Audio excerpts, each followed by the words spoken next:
में जीतिया व्रत 24 या 25 को दोनों दिन मनाया जा रहा है। आजकल 2 तिथियां हो गई हैं, क्योंकि आज अष्टमी तिथि दोपहर 12 बजे से लग जाएगी, ठीक है। और अष्टमी में ही जीतिया का व्रत होता है। तो महालक्ष्मी उद्यापन तो आज ही है, और जीतिया व्रत का, क्योंकि उदया तिथि में जीतिया व्रत किया जाता है। महिलाएं अपने पुत्र की लंबी आयु के लिए करती हैं। खास तौर पे ये बिहार, झारखंड, पूर्वी उत्तर प्रदेश में किया जाता है। तो आइए, आपको कहते हैं कि व्रत सुनने मात्र से सारी मनोकामनाएं पूर्ण होती है, पुत्र की लंबी आयु होती है, पुत्र के सारे संकट टल जाते हैं। अगर बहुत जगह व्रत नहीं होता, हमारे यहाँ भी व्रत नहीं होता, लेकिन मैं जीतिया व्रत मेरी सहेलियाँ करती हैं, तो पूजा में जाती हूँ, कथा आदि सुन लेती हूँ, कथा उन्हें सुनाती भी हूँ। तो आप लोगों को भी कथा सुना रही हूँ, जिससे आपके पुत्र के ऊपर से सारे संकट हट जाएं और लंबी आयु तक आपके पुत्र जीवित रहें, उनकी लंबी आयु हो। आइए, पहली कथा है, इसमें 3 कथाएं हैं। एक चील और सिहारों का है, दूसरे जीमूत वाहन भगवान का है, तीसरा महाभारत भगवान श्री कृष्ण का है। तो आइए, तीनों कथाएं बहुत ही विशेष है, बहुत ही सटीक है। कथा सुनने मात्र से संतान की लंबी आयु होगी। संतान की लंबी आयु के लिए ये कथा अवश्य सुनिए। पहली कथा है चील और सियारों। एक चील थी और एक सियार थे, दोनों पक्के मित्र थे। तो सियार जो तो चील को प्यार से चीलो बुलाया करती थी, और चील जो थी सियारन को सियारो बुलाया करती। दोनों में अच्छी मित्रता थी, साथ रहते, साथ घूमते, साथ खाते। किसी को कोई अच्छी चीज़ खाने को मिल जाती तो अपनी दोस्त के लिए चील को मिल जाती तो सियारों के लिए रख देती, सियारों को मिल जाती तो चील के लिए रख देती। ऐसे क्रम से उनकी दोस्ती चल रही थी। एक दिन दोनों नदी किनारे पानी पीने गई। तो वहाँ देखा बहुत सारी महिलाएं नदी किनारे जीतिया व्रत कर रही थी। धागा गले में पहनी थी 16 गांठ वाले। तो अब उन्होंने पूछा, ये बहन ये किस चीज़ का व्रत कर रही है? तो महिलाओं ने कहा, हे चील, हे सियारो, हम ये जीतिया व्रत कर रहे हैं संतान की लंबी आयु के लिए, संतान के ऊपर से हर संकट दूर हो जाए, इसलिए हम ये व्रत कर रहे हैं। तो बोली, हे बहन, कृपा करके हमें भी बताओ, हम लोग भी करेंगे। तो हंसने लगी महिलाएं। बोले, आप लोग भी? बोली, हाँ, क्यों नहीं, हमारे बच्चे नहीं हैं, हम भी करेंगे। बोली, ठीक है बहन, जब आपकी मर्जी है करने का तो मैं आपको इसकी व्रत विधि बता देती हूँ। उन्होंने बता दिया। अब दोनों घर आके संकल्प ली कि हम भी जीतिया व्रत करेंगे अपने बच्चों की लंबी आयु के लिए। दोनों ने व्रत आरंभ कर दिया। अब ये व्रत क्या होता है कि एक दिन पहले नहाए खाए होता है। एक दिन पहले ये तोरी का साग खाती हैं और ये रोटी वगैरह खा लेती हैं, फिर 24 घंटे का व्रत रहता। अब चीलो तो व्रत कर ली, लेकिन सियारों से तो भाई भूख बर्दाश्त नहीं हुई। अब जैसे जैसे शाम होने लगी, उसके पेट में चूहे कूदने लगे। अब वो बहुत असमंज में पड़ी, क्या करूँ, क्या रहा नहीं गया।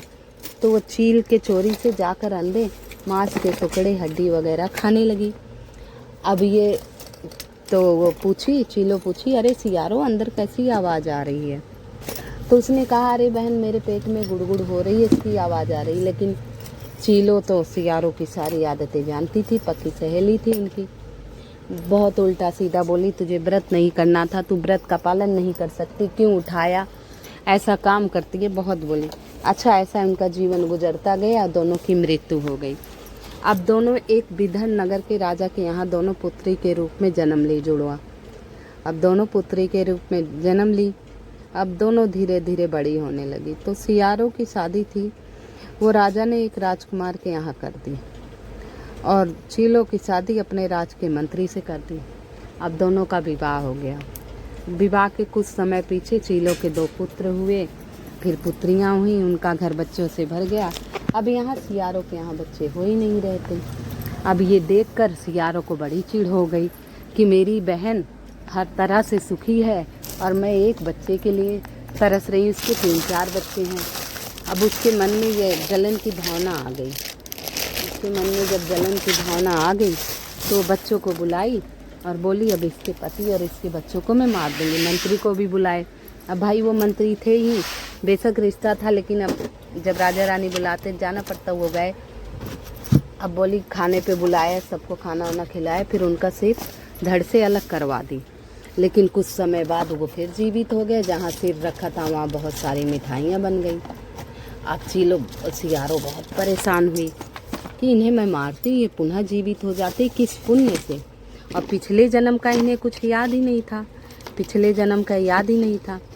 फिर बड़ा पश्चाताप हुआ सियारों को। अपनी बहन से बोली, हे बहन, तेरे बच्चे हैं, मेरे बच्चे नहीं हैं। इसी जलन में मैं तेरे पति और बच्चे को खाने पर बुलाकर इनका सिर धड़ से अलग करवा दूँ, लेकिन ये तो पुनः जीवित हो गए। किससे? बोली, हे बहन, तू जीतिया व्रत कर, मैं जीतिया व्रत करती हूँ, उसका पालन करती हूँ। तू जीतिया व्रत कर, उसका पालन कर, तेरे होने वाले बच्चे जीवित रहेंगे। क्योंकि सियारों के जो बच्चे होते थे वो मरे हुए होते थे। तो उसने भी अपनी बहन से माफ़ी मांगी और फिर बहन ने उसको माफ़ कर दिया, क्योंकि भाई बहन थी, बहन का दुख देखा नहीं गया, तो बहन ने माफ़ कर दिया और व्रत की विधि बताई। उसने विधिवत व्रत किया, उसके भी जुड़वा पुत्र हुए। तब से वो जीतिया व्रत करने लगी और पूरे नगर में ढिढोरा पिटवा दिया, सब जीतिया व्रत करें, यहाँ आके पूजन करें, सारी व्यवस्था महल से होगी। ऐसे जीतिया व्रत पुनः होने लगा। आइए, अगली कथा बहुत ही विशेष है जीमूत वाहन की, जो बहुत विशेष है। आपको सुनाने से पहले आप सभी से निवेदन है, कृपया मेरी वीडियो को लाइक एवं सब्सक्राइब अवश्य कर दीजिएगा। कमेंट में जय माता दी लिख दीजिएगा, हर हर महादेव लिख दीजिएगा। आइए, एक राज था, विदर्भ नगर राजा थे। वहाँ उनके कई राजकुमार थे और सबसे बड़ा राजकुमार था जीमूत वाहन, सबसे बड़ा राजकुमार था। अब राजा बोले, अब राजपाट सौंप के मैं बेटा जा रहा हूँ जंगल में, तू ही सबसे काबिल है। क्योंकि बहुत सरल स्वभाव, प्रजा का ध्यान देने वाले थे जीमूत वाहन। तो उनको राज सौंप के वो जंगल में चले गए राजा तपस्या करने के लिए। अब लेकिन यहाँ जीमूत वाहन का, राजकुमार का मन तो राज दरबार में लगता ही नहीं था। उन्हें तपस्या करने का, पिता की सेवा करने का मन था। वो क्या किए, अपने भाइयों को राज सौंप कर और जंगल चले गए पिता के पास अपने। अब पिता वहाँ मिले, बोले, बेटा तू राज, बोले मेरा मन नहीं लगता। वहाँ जप तप करने लगे। कुछ समय बाद उन्हें मलय नाम की राजकुमारी मिली, उनसे उनका प्रेम हुआ और विवाह हुआ। वो नाग कन्या थी। अब एक दिन वो नागलोक गए। नागलोक में एक स्त्री थी, बहुत परेशान थी। बोले, हे मैया, तू परेशान क्यों है? बोले, हे पुत्र, यहाँ गरुण आएंगे और सांपों का भोजन करते हैं। आज मेरे पुत्र चरणचूड़ का, शंखचूड़ का नंबर है। अब एक ही पुत्र है, अब वो जाएगा, मैं क्या करूं? तो बोले, हे माँ, गरुण आए तो आप बताना नहीं, मेरे ऊपर लाल कपड़ा डाल दो, मेरा मुंह ढक दो।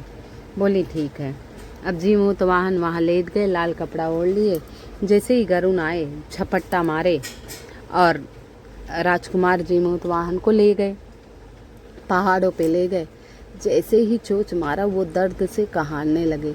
अब कभी दर्द से कोई नाग कहारा नहीं, तो बड़ा अजीब लगा उनको। उन्होंने खोला और वो टुकड़ा खोला। बोला, तुम कौन हो? जीमूत वाहन ने सारी कथा बता दी। बोली, वो बुजुर्ग महिला बहुत रो रही थी, उसका एकमात्र सहारा उसका पुत्र था। मैं बोला, माँ, उसकी जगह मैं चला जाता हूँ भोजन, तो आप मेरा भोजन ग्रहण कीजिए और उसे मत ले आइए।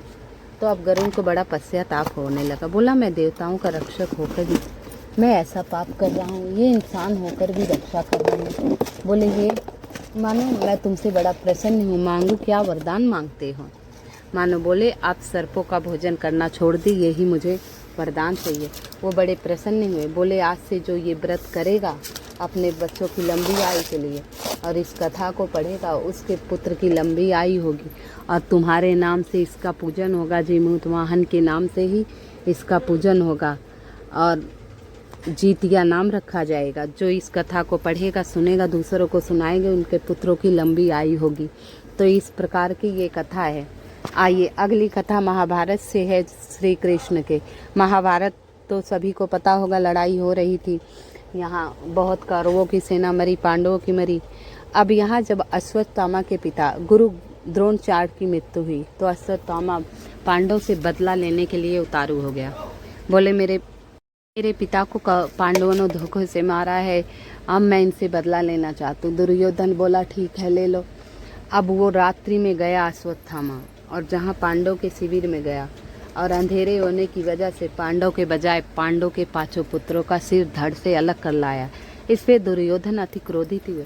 बोले, तू तो हमारे वंश का ही नाश कर दिया, अब हमारे वंश में कौन रहेगा? बहुत गुस्सा किए। अब लेकिन अश्वत्थामा को बदला लेना था अभी भी उनकी बदले की भावना शांत नहीं हुई। यहाँ जब श्री कृष्ण को पता चला कि पांडवों को कुल में अब कोई नहीं बचा, सिर्फ अभिमन्यु का जो पुत्र गर्भ में है वही है, तो अब उसको बचाने के लिए उन्होंने अपना पूरा पुण्य दान कर दिया, अपना पूरा पुण्य दान किया। जब अश्वत्थामा ने बाण छोड़े तो उनके गर्भ से वापस होकर अश्वत्थामा को लगे, और वही जब अश्वत्थामा इसका अभिमन्यु का पुत्र उत्तरा के कोख से जन्म लिया। अभिमन्यु तो चक्रव्यूह में मारे गए थे, लेकिन उत्तरा के जब पुत्र जन्म लिया तो उसका नाम रखा गया जीविका पुत्र, मतलब जीवित पुत्रिका, दोबारा जन्म लेना। वही आगे चल के परीक्षित हुए। तो ये जीवित पुत्रिका की कहानी है, बहुत ही विशेष। भगवान श्री कृष्ण ने कहा जो इस व्रत को करेगा और कथा को सुनेगा, उनके पुत्रों की लंबी आयु होगी, उनके वंश में वृद्धि होगी, हर विघ्न बाधा हर संकट से उनके बच्चे दूर रहेंगे। संतान की उन्नति एवं तरक्की के लिए ये कथा आप लोगों को अवश्य सुननी चाहिए और सुनानी चाहिए। आप सभी से निवेदन है, कृपया मेरी वीडियो को लाइक एवं सब्सक्राइब अवश्य कर दीजिएगा। कमेंट में हर हर महादेव जरूर लीजिएगा। जय श्री कृष्ण। हर हर महादेव, हर हर महादेव, हर हर महादेव, हर हर महादेव।